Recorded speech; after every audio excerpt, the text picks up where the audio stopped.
শোনো, মঞ্জু আজ পর্যন্ত জানে না সে হাত বাড়িয়ে চাইবে, আর সেই হাত কেউ অবজ্ঞায় ফিরিয়ে দেবে। কিন্তু হাত বাড়ালেই পাবো এরকম সৌভাগ্য আমি জন্মাইনি, তাই অত সহজে হাত বাড়াতে পারি না।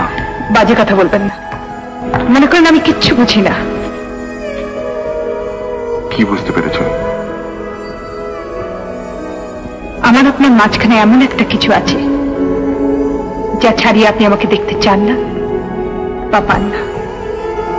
কি সে? জেনে লাভ কি?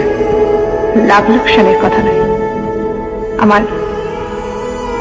আমার অধিকার আছে। অধিকার? অস্বীকার করতে চান? স্বীকার করবো সেরকম ক্ষমতা আমার নেই। ও, তাহলে তাহলে সব মিথ্যে, সবটাই অভিনয়।